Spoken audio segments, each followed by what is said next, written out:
جہاد، جنگ اور قتل۔ قرآن پڑھتے ہوئے یہ تینوں الفاظ جب بھی ہمارے سامنے آتے ہیں ہم ان کا ایک ہی مطلب لیتے ہیں کہ ایک شخص گھوڑے پر بیٹھ کر تلوار لہراتے ہوئے کافروں کو مار رہا ہے، اور اسی طرح کی سوچ کے نتیجے میں آج ہم قرآن کی پاکیزہ آیات کا اصل معنی مفہوم بھول گئے ہیں، نیز پوری دنیا میں مور نبوت محمد رسول اللہ سمیت تمام مسلمانوں کا امیج دہشت گرد کے طور پر بن گیا ہے، اور اسی امیج کی وجہ سے مور نبوت محمد رسول اللہ کی توہین بھی کی جاتی ہے، اور آج کی ویڈیو میں ہم اس گتھی کو سلجھائیں گے۔ السلام علیکم، میرا نام ہے وسیم احمد آفریدی اور آپ دیکھ رہے ہیں اپنا چینل فہم القرآن۔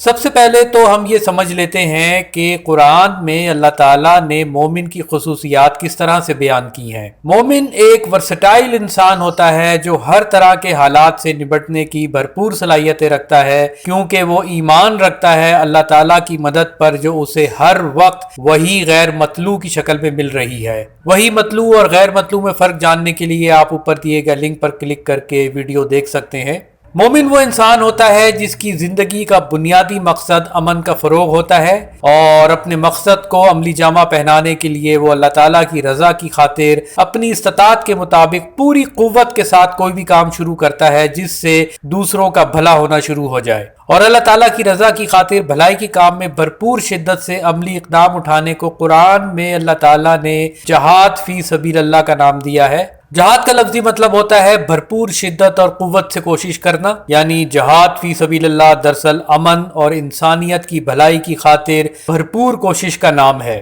اور ہر مومن پر ہر وقت جہاد فی سبیل اللہ فرض ہے۔ اب یہ اور بات ہے کہ نہ جانے کب اور کن لوگوں نے اس آیت کے پاکیزہ معنی مفہوم کو پسے پشت ڈال کر بحث ذاتی مفاد حاصل کرنے کے لیے اسے جنگی نعرے میں تبدیل کیا، تاکہ اپنی فوجوں کو غیر ضروری موٹیویٹ کرتے ہوئے مختلف علاقے فتح کیے جا سکیں۔ بہرکیف یہ تو ہو گئی جہاد فی سبیل اللہ کی تفصیل۔ اب آتے ہیں جنگ کی طرف۔ مومن جب بھی بھلائی کے کسی کام کو شروع کرتا ہے تو کئی مرتبہ ایسا ہوتا ہے کہ کچھ شر پسند عناصر محض جلن اور حسد کی بنا پر اس کے سامنے آنا شروع ہو جاتے ہیں اور اس کا راستہ روکتے ہیں، تو ایسے موقع پر مومن کی اسٹریٹجی بدلتی ہے اور وہ امن کے کام کو وقتی طور پر پائپ لائن میں ڈال کر پہلے شر پسند عناصر سے نبٹنا شروع کر دیتا ہے، اور اس کیفیت کو قرآن میں اللہ تعالیٰ نے جنگ کہا ہے۔ جنگ کی وضاحت بہت سیدھی سادی سی ہے کہ اگر دو لوگ آپس میں بھلے زبانی کلامی اختلاف رائے رکھیں، یا سڑک پر لڑ جھگڑ رہے ہوں، یا عدالت میں لڑ رہے ہوں، یا پھر دو فوجیں لڑ رہی ہوں، تو اسے جنگ کہیں گے۔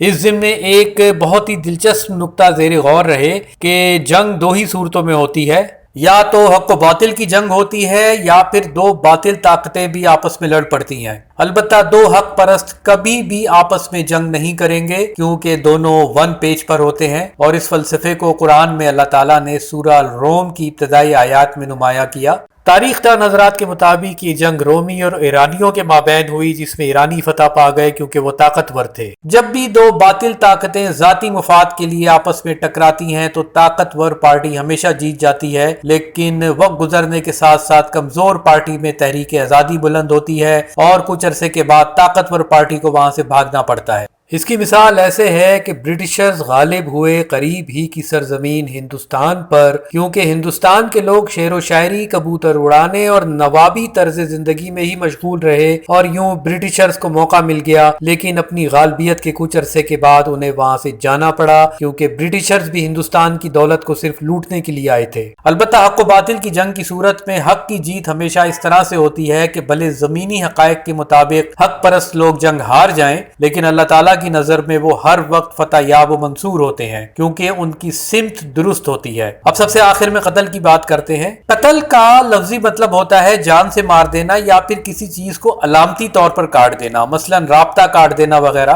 اور مومن ایسا انسان ہوتا ہے جو بھلے زمانہ امن میں ہو، زمانہ جنگ میں ہو، یا جو کچھ بھی کر رہا ہو، تو وہ ہر وقت قتل کر رہا ہوتا ہے۔ یعنی اپنی دماغ میں آتے ہوئے شیطانی بہکاووں سے رابطہ کٹ کرتا رہتا ہے، اور یہ ہے قتل کا اصل فلسفہ، جسے قرآن میں اللہ تعالیٰ نے سورہ النساء کی آیت نمبر 66 میں اس طرح سے نمایاں کیا۔ یعنی قتل نفس کا ارتکاب اس طرح سے ہوتا ہے کہ شیطان جو کہ ہمیں نفسانی خواہشات کی طرف راغب کرتا ہے تو ان بہکاووں سے رابطہ کٹ کر دینا، اور دوران جنگ تو قتل لازم اس طرح سے ہو جاتا ہے کہ دشمن سے صرف اتنی جنگ کرنی ہے کہ وہ زیر ہو جائے، یعنی اگر زبانی اختلاف ہے تو اسے زبانی ہی رکھا جائے، اسی طرح عدالت کی جنگ میں بھی عدالتی جنگ کی حد تک رکھا جائے، اور اگر ہتھیاروں کی جنگ ہے تو پھر تو اس کا ایک ہی اصول ہے کہ مارو یا مر جاؤ۔ اور کسی بھی جنگ میں، بھلے وہ عدالت میں ہو یا میدان جنگ میں، لیکن جب ہتھیار کھل جائیں تو اس وقت مومن بھی پیچھے نہیں ہٹتا ہے، اور جہاں موقع ملتا ہے وہ دشمن کو زیر کرنے کے لیے پیش قدمی کرتا ہے۔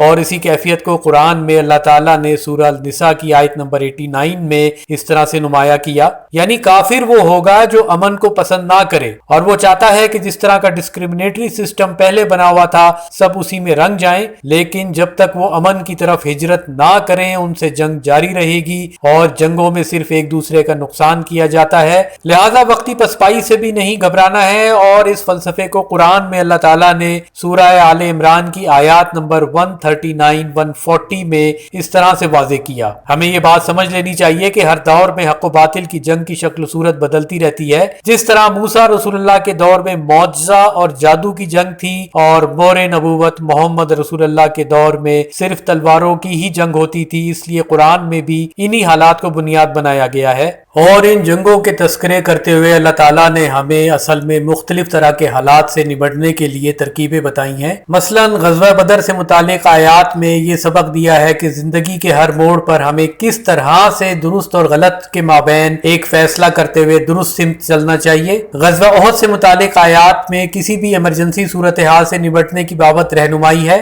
غزوہ خندق سے متعلق آیات میں کسی بھی اعصاب شکن لمبے عرصے کی کولڈ وار نما صورتحال سے نمٹنے کی بابت آیات ہیں۔ غزوہ حنین سے متعلق آیات میں اللہ تعالیٰ نے ہمیں یہ بتایا ہے کہ کبھی بھی اوور کانفیڈنٹ نہیں ہونا ہے۔ غزوات سے متعلق آیات کی تفصیل ہم کسی اور خطاب میں تفصیل سے ڈسکس کریں گے، تاکہ رسول اللہ کا امیج جو بری طرح سے بگڑ چکا ہے اور ایک ایسے جنگجو بشر کا بن گیا ہے کہ جو ذرا سی بات پر تلواریں لہرا کے کہہ رہا ہے کہ اسلام میں آ جاؤ ورنہ تمہاری گردن کاٹ دوں گا، وہ درست خطوط پر آئے۔ اور رسول اللہ کا یہ امیج ہماری ہی وجہ سے بگڑا ہے، کیونکہ ہم ان 3 آیات جہاد، جنگ اور قتل کو ایک ہی معنی پہناتے ہوئے غلط انداز سے پورٹرے کرتے ہیں۔ ہمارا آج کا موضوع اختتام پذیر ہوتا ہے۔ اگلے خطاب کا موضوع ہوگا فحش، زنا اور رفثا میں کیا فرق ہے۔ اس وقت تک آپ سب پر سلامتی ہو۔